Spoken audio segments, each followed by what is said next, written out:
እኔ ምንሽ ይፍቅር ለሊ እንደምች አሁን ግራ እያጋባችሁ ነው ማለት ምንም ለውጥ የላትም። ምንም ለውጥ የላትም። ቆይ ለምን የተሻለ ሆስፒታል አትሄዱ? ከተማ ውስጥ ከሱ ሌላ ዶክተር የለም እንዴ? አለ የተባለው የሚሻለው ዶክተር እሱ ነው። ሌላ ቦታ ብንወስዳት ከዚህ ያነሰ እንጂ የተሻለ ህክምና ታገኝ። ግድ ይልሽ ባቡሬ ደወለ። ሄሎ ባቡሬ፣ ምን ነው በሰላም ነው? የምር ነው? ምንድነው እሱ? እሺ ባቡሬ፣ እሺ አሁን እመጣለሁ። አዴ አስታውሽ? አዎ አዴ ባቡሬ አስታውሰኝ። እኔ ጓደኛ በጣም ይቀርታ። ሰላም ነው ዶክተር፣ እንዴት ነህ? እንዴት ነሽ ብርቄ? በሰላም ነው የመጣሽው?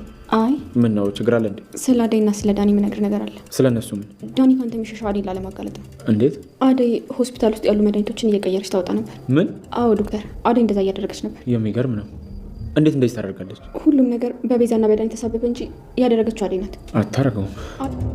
ሄሎ ኢንስፔክተር። እንዴ ቁጭ በል። ሄሎ። ቆይ ምን አደረግኩ? እኔ እኮ ወንጀለኛ አይደለሁም። ወንጀለኛ በተባበረሽ ልትቀጭ ይገባል። አልገባኝም። ቆይ እኔ ምን አጠፋሁ? እሱ ለነሱ ብርቄ የት ነው?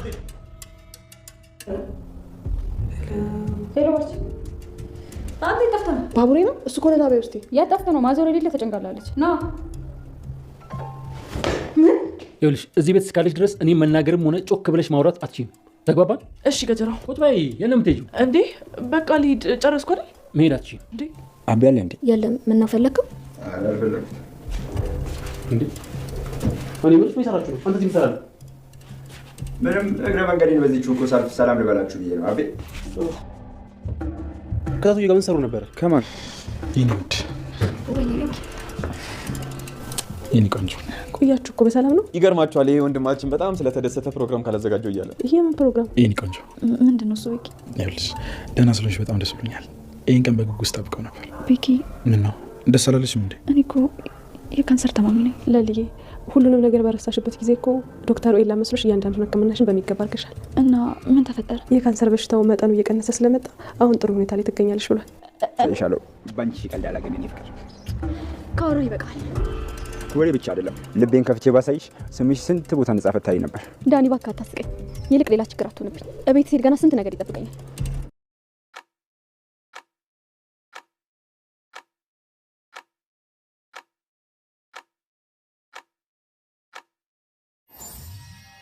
ባቡሬ ለለሊ ወርቅ ስጦታ አበረከተላት። ለሊ ሁሉንም ነገር ማስታወስ በመቻሏ ባቡሬ እጅግ በጣም ደስ ብሎ ስለነበረ ሰርበሬት ማድረግ እፈልጋለሁ እያለ ነው። ፍቅር በገዛ እጇ አደይን እጥላለሁ ብላ በአደይ ወጥመድ ራሷ ገብታ የወንጀለኛ ተባባሪ ተብላ በፖሊስ ተያዘች። ዳኒና ፍቅር ተይዘዋል። ዶክተሩም ርብቃ ብርቄ የቤት ሰራተኛቸው ከአደይ ጋር ምን አይነት ግንኙነት አላት ብሎ ቤታቸው ድረስ ሰተት ብሎ ሄዶ ነበር። እናም የወንጀለኛ ተባባሪ እንደሆነች እና ከዳኒ ጋር እየታየች እንደሆነ የቤዛን ወንጀል ወደ አደይ ለማድረግ እንደፈለገች ለፍቅር እናት ነግሯት ነበር። የፍቅር እናትም ወይኔ ጉዴ፣ ሁሌ እንዴት ተዋረድኩ፣ ሁሌ አንገቴን እንደፈፋው፣ በዚህ ልጅ መቼ ነው ቀና ብዬ የሚሄደው እያለች ስትበሳጭ ዶክተሩ ሁሉንም ሚስጥር ሊነግራት ሄዶ የነበረውን ትቶት ተመልሷል። ምክንያቱም ዶክተሩ ለሊ ብርቄ የቤታችን ሰራተኛ ናት ብለው ስለነበረ ዶክተሩ የመሰለችው ሰራተኛ ነበረች። ብርቄ የቤታችሁ ሰራተኛ ባለ ጊዜ ሮማን ሳቋ መጧታል። የፍቅር እናትም ፍቅር ማለት ነው የኔ ልጅ ብላለች ሮማን ስትነግራት፣ ለሊ የቤታችን ሰራተኛ ናት ስላለች ነው ይቅርታ ብሎ እናማዬ ልጅሽ ናት እንዴ ብሏት ነበር። አው ልጄ ናት ስትል በቃ ተይው እኔና እሷ ተነጋግረን እንፈተዋለን፣ ሆስፒታል መታ ነበር። ይህን ነገርማ ለእናቷ ከነገርኳት እናቷ ልቧ ይሰበራል፣ ቢቀር ይሻላል ብሎ ዶክተሩ ሚስጥሩን ይዞ ተመልሷል። ዴቭና አደይ ጥሩ ጊዜ እያሳለፉ ሳለ ዴቭ ስለ ለሊ አደይን እየጠየቃት ነበር። ለሊ እንዴት እየሆነች ነው? አደይ ለውጥ የላትም ቢላትም ግራ እያጋባቻቸው እንደሆነ አንዴ ስታስታውስ አንዴ ደግሞ ሳታስታውስ እንደሆነ ነግራ ነበር። እናም በዚህን ጊዜ ዴቭ ለዶክተሩ ያለው ጥላቻም ስላለ ሌላ ሆስፒታል ብንሞክራት ይሻላል የሚል ውሳኔ ላይ ደርሷል። ግን ደግሞ አደይ ከሱ የተሻለ እዚህ ሀገር ማንም ዶክተር የለም ብለዋለች። በዚህ አጋጣሚ ነበር ባቡሬ ደውሎ ማስታወሷን ያበሰራት። ዳይመንድ ከገጀራው ጋር ለአበበ ብሎ እየተደራደረ ነው። አበበ እንግዲህ አበበን አሳልፎ እንዲሰጠው ከገጀራው ጋር ከብዙ ድካም በኋላ ተስማምተዋል። እሱም እሺ ብሏል። ኪንጎም ደግሞ ከዚህ ሰው ጋር ለምንድን ነው የምትታየው ባለው ጊዜ አበበን ለመርዳት እንደሆነ ተናግሯል። ዲያኒም ቤት ድረስ ሰተት ብሎ ሄዷል። አበበም እባክህ ለገጀራው ለዛ ሰው አሳልፈህ እንዳሰጠኝ ከሱ ጋር ለምን አየሁ እያለው ነበር። ገንዘብም ከሆነ እኔ ከፍላለሁ ብሎ ተስማምቷል። ሰላም ውድና የተወደዳችሁ እንደምን አላችሁ? በያላችሁበት የዓለም ዳርቻ ሰላማችሁ በዘት ተረፍ ይበል እያልን በአዲስ መተናል። በቅንነት ላይክ፣ ሼር፣ ሰብስክራይብ እያደረጋችሁ ቤተሰብ አድርጉን። በባለፈው ክፍል እንዴት ተመለከት ነው አደይ ተከታታይ ድራማ እንግዲህ ለሊ አንዴ ታስታውስና መልሳ ደግሞ እየረሳች እንደዛ ነበር ነገሮች የተፈጠሩት። እናም እንግዲህ ለሊ በየደቂቃው ትንሽ ታስታውስና መልሳ ደግሞ እየረሳቻቸው እንደዛ ነበር ሰሞኑን ሲፈጠር የነበረውና ግን ደግሞ በትናንቱ ራሷን ስታ ትንሽ ከወደቀች በኋላ ስትነቃ ሁሉንም ነገር አስታውሳለች። ባቡሬንም እስከዛሬ ድረስ የት ነበርክ እያለችው ነበር። የት ጠፍተህ ነው እያለችው ነበር። አስታወሽኝ እንዴ ባላት ጊዜ አንተንም ያህል ባለውለታዬን እንዴት እረሳለሁ? እንዴት አንተ ትረሳለህ? እያለችው ነበር። በዙሪያ ያሉትን ሰዎች በሙሉ ወዲያው አስታውሳለች። እና ባቡሬም አስታወሽኝ ማስታወስ ቻልሽ እያላት ነበር። እንዴ አላስታውስም ነበር እንዴ ስትል የተፈጠረውን በሙሉ ነግሯታል። እሷም ስለተፈጠረው ነገር ምንም ነገር የምታስታውሰው እንደሌለ ተናግራለች። አዎ ሁላችንንም አላቃችሁም ብለሽን ነበር እያላት ነበር። እናም ባቡሬ ተደስቶ ስለነበረ ለአደይ ደውሎላታል። አደይ እና ዴብ ቁጭ ብለው ጊዜ እያሳለፉ ነበር። አደይ ለሊ ከታመመችበት ጊዜ ጀምሮ እስከዚህ ሰዓት ድረስ አንድም ቀን ለኛ ጊዜ ኑሮና አያውቅም። ገና ዛሬ ብቻ እያለ እያወሩ ነበር። ስለ ጋብቻውን መፍጠን እንዳለበት በራሷ አደይን እንድትወስን እያወራት ነበር ዴብ። እሷም ደግሞ ከሱ ጋር ተጋብታ መኖሩን ከማንም በላይ እንደምትፈልገውና ግን ደግሞ የእናቷ ፍቃድ ሳይጨመርበት ምንም ነገር ማድረግ እንደማትችል እየነገረችው ነበር። በዚህን ጊዜ ግን አረ ለሊ እንዴት ሆነች ባለ ጊዜ ለሊ ግራ አጋብታናለች። ትንሽ ታስታውሳለች፣ መልሳ ትረሳለች እያለችው ነበር። ባቡሬ ደውሎ አደይን ለሊ እንዳስታወሰች ሲነግራት እውነትህን ነው ብላ ከመቀመጫዋ ብድግ ቁጭ እያለች ነበር። ለሷ ምንም አልታወቃትም። እናም እንግዲህ ዴብ ምን ሆነሽ ነው ምን ገጠመሽ እያለ ተጨናንቆ ነበር። እሱም ለሊ አስታወሰች ብሎኝ ባቡሬ ነው የደወለው በቃ መሄድ አለብኝ ስትል አሁንማ ብቻሽን ሳይሆን አብረን ነው የምንሄደው ብለው ተያይዘው ወደ ለሊ ቤት ሄደዋል። ለሊ ጋር በሄዱ ጊዜ ለሊ ልክ እንደ ድሮዋ ኖርማል ሆና ነበር። አደይዬ እያለች ነበር። እሷም ለልዬ አስታወሽኝ ማስታወስ ቻልሽ እያለቻት ነበር። የተፈጠረውን ነገር ምንም ነገር እንደማታስታውስ ተናግራለች። ብዙ የሚያሳፍሩሽን ነገሮች አድርገሻል እያሉ እየሳቁባት ነበር። ዴብንም እንደዛው ሁላቸውንም አስታውሳቸው ሰላም ብላቸዋለች። እናም እንግዲህ ባቡሬ እጅግ በጣም ደስ ብሎት ስለነበረ ሰርብሌት ማድረግ እፈልጋለሁ ይህን ቀን በጣም ስፈልገው ስመኘው ነበር እና ከዴብ ጋር የምንሄድበት ቦታ አለ ብለው ተያይዘው ወጥተዋል። በሌላ በኩል ዲያኒና ፍቅር አንድ ነገር አቅደዋል። ይህንን ወንጀል የቤዛንና የዲያኒን ወንጀል ለምን ወደ አደይ አናረገውም? አደይን ለማጥፋት ከሆነ ምንም ነገር ቢሆን እንኳን አደርጋለሁ ብላ ነበር እና በዚህን ጊዜ እሺ ብሎ ወደ ዶክተሩ ጋር እንድትሄድ ልቋታል። ዶክተሩ ጋር አንኳኩታ ገብታለች። እንዴ ብርቄ ሰላም ነሽ ባላት ጊዜ አዎ ደህና ነኝ ብላ ተቀብላለች። እንግዲህ ከገባች በኋላ በሰላም ነው ምን ገጠመሽ ባላት ጊዜ ስለ አደይ የሆነ ነገር ልናገር ነበር የመጣው ስለነ ዲያኒ ስለነ ቤዛ ብለው ነበር። እንዴ እነሱን ታውቂያቸዋለሽ እንዴ ስላት እንደምታውቃቸውና ግን ደግሞ መድኃኒቶቹን እየቀየረች ስታወጣ የነበረችው ቤዛ ሳትሆን አደይ እንደሆነች ይህ ሁሉ ሴራ እንግዲህ የአደይ እንደሆነ አደይ አድርጎ እያለቻቸው እንደሆነ እነሱ ከሆስፒታሉ የራቁት ፈርተው እንደሆነ ተናግራለች። ዶክተሩም እውነትሽንም ለምን እንደዛ አረገች እያለ እያዳመጣት ነበር። እሷማ እውነቴን ነው ዲያኒም ሆነ ቤዛ ምንም ያደረጉት ነገር የለም ይሄ ሁሉ ነገር የአደይ ጥፋት ነው ብላለች። እናም እንግዲህ አደይ እንዴት እንደዚህ ታረጋለች እያላት ነበር። አደይ ወንጀለኛ እንደሆነች መጥፎ ሴት እንደሆነች እየነገረችው ነበር። እሺ እማምንሽ ይመስልሻል? ያስፈራራሽ ሰው አለ እንዴ ነው እነሱ ጋር የሆነ ግንኙነት አለሽ እያላት ነበር።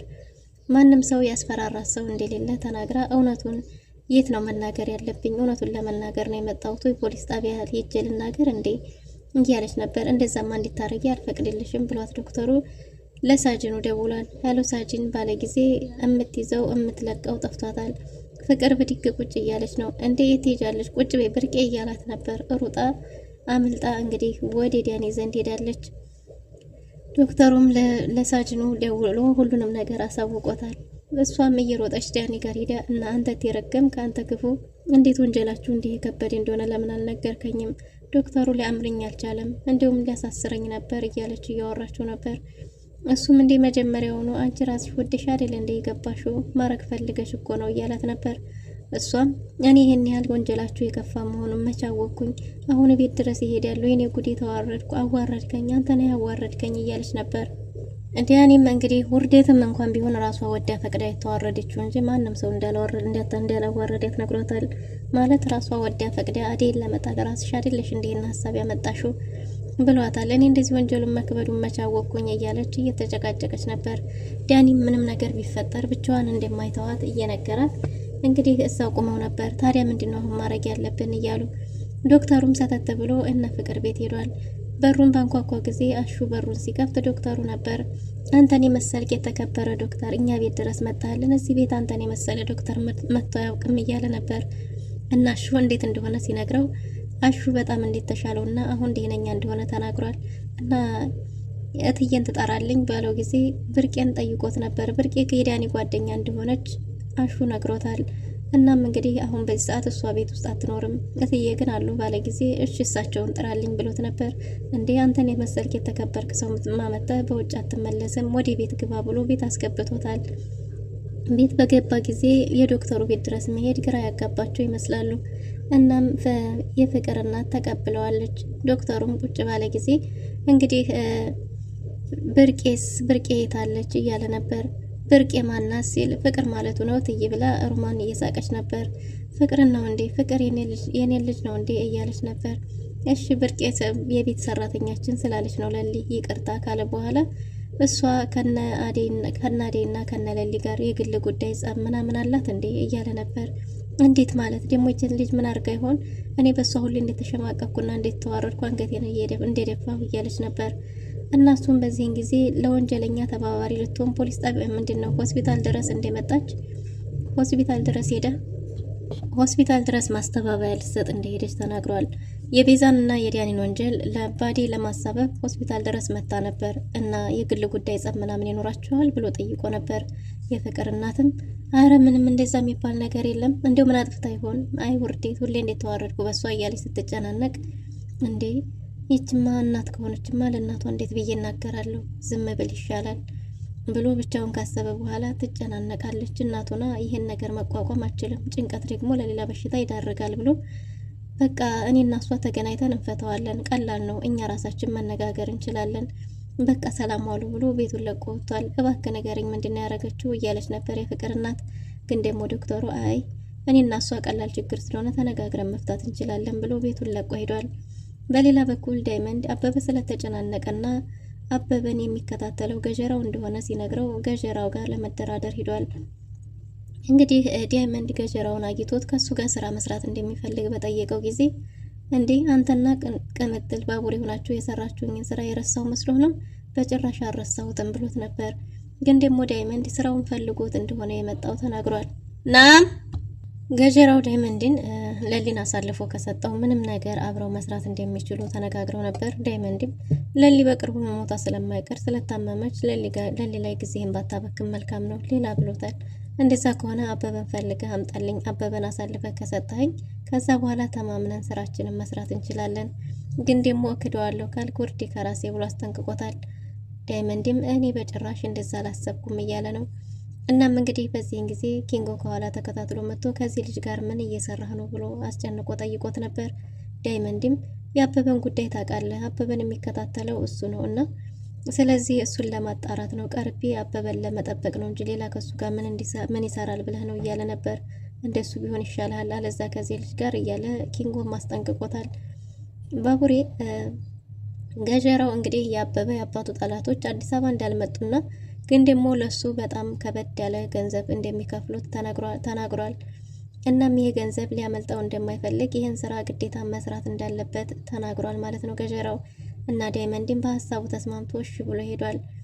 አበበ ሲከታተል የነበረው ዳኒን ከገጀራው ጋር አይቶታል። ዳኒ ከገጀራው ጋር ስላየው እንግዲህ ዳኒ ትንሽ ቆየት ብሎ ቤታቸው ተገኝቷል።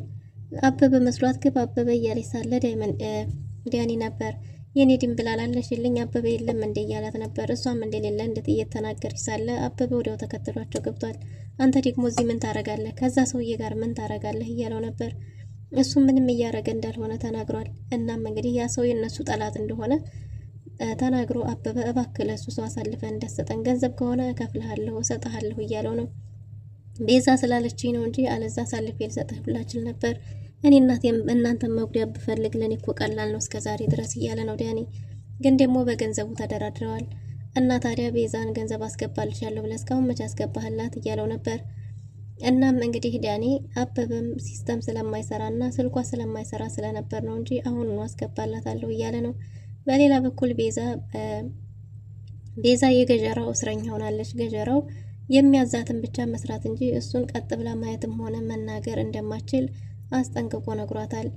ቤዛም በጭራሽ እንደዛ መሆን የለበትም እያለች ነው። እሱም አድርጌ የተባለችውን ብቻ ማድረግ እንዳለባትና ከዳይመንድና ከእሷ ቀድሞ አበበን ያሳልፈው እየሰጠው ጀግና እንደሚሆን ተናግሯል። እንዴት ነው ዳይመንድን አምነህ እዚህ ስራ የምታስገባው ብለው ነበር። እሱም ደግሞ አበበ ዳይመንድን እንደሚያምነው ነግሯታል። ይህን ስራ ለምን እሱ ማስገባት የለብህም ብላ ስለ ዳይመንድ ልትነግረው ብትሞክርም ቀጥ ብለሽም ሆነ ድምጽሽን ከፍ አድርገሽ እኔን ማናገራችሁም ብሎ ከስቷታል። ቤዛና ዳይመንድ ያው ስለሚተዋወቁ ቤዛ እንግዲህ አበበን ዳይመንድ አሳልፎ እንደማይሰጠው ታውቃለች። በሌላ በኩል ባቡሬ ለእናቱ ደውሎ ነግሯታል። ቤቱ በእልልታ ተሞልቷል። ቅምጥልም የባቡሬ እናትም ቤተሰቡ በሙሉ ለሊ ያስታወሰች ሲባል ሁላቸውም ደስ ብሏቸዋል። እናም እንግዲህ በሌላ በኩል ባቡሬ ኬክ ገዝቶና የወርቅ ሀብል ገዝቶ ለሊን ሰርፕራይዝ አርጓታል። ለሊ እጅግ በጣም ደስ ብሏታል። ደስታሽን ነው ተከፍተሽ ማየት አልፈልግም እያለ ባቡሬም አንገቷን አቅፏታል። በሌላ በኩል እንግዲህ ለሊ እኔ እኮ ለደስታ አልተፈጠርኩም የካንሰር ታማሚ ነኝ ብላ ነበር። ግን ደግሞ ባቡሬ አንቺ ቤዛ ለክፋት ብላ ባንቺ ላይ ይህን ነገር ብታረገውም ግን ላንቺ መልካም ሆኖልሽ ነበር። ሁሉንም ነገር ሕክምናሽን በስትክክል እንድትከታተይ አድርጎሽ ነበር። ደስተኛ ስለሆንሽና ዶክተሩ ኤላም መስሎሽ ስለነበረ ሕክምናሽን ያለምንም ጭንቀትና ያለምንም ስጋት ያለምንም ፍርሃት በስርዓት ታክመሽ ጨርሰሻል። ስለዚህ የካንሰር መጠኑ እየጠፋ ነው ተብሏል ስትባል ለሊ እጅግ በጣም ደስ ብሏታል። ለዲን ነው በቃ ዳንኩ እያለች ነበር። አዎ ሁሉም ነገር የተስተካከለ ደረጃ ላይ ደርሷል። የሆነው ነገር ለመጥፎ አንቺን ለመግደል ቢሆንም ግልባጩ ግን መልካም ሆኗል እያሏት ነው። በሌላ በኩል ዳኒ ካርታውን ከናበበ ጋር ወስዷል። የለሊን ካርታ አደይም ለዶክተሩ ደውላ በነገረችው ጊዜ ደስ ብሎታል። ግን ደግሞ ይዛት እንድትመጣና በሌላ በኩል ደግሞ የሚያስጨንቃትን ነገር ምንም ነገር እንዲያረጉም አስጠንቅቆ ነግሯታል። የባቡሬ እናት እንግዲህ ለሊን ልጄ እንኳንም ለዚህ አበቃች ብላ በደስታ ቤቱ በእልልታ ተሞልቶ ደስ ብሏቸዋል። እናም እንግዲህ ዶክተሩ ዳኒንና ፍቅርን ተከታትሎ ለፖሊስ አሳልፎ ሰጥቷቸዋል። ውድና የተወደዳችሁ ለዛሬ የነበረን ቆይታ ይመስል ነበር። በቀጣይ እስከምንገናኝ መልካም ጊዜ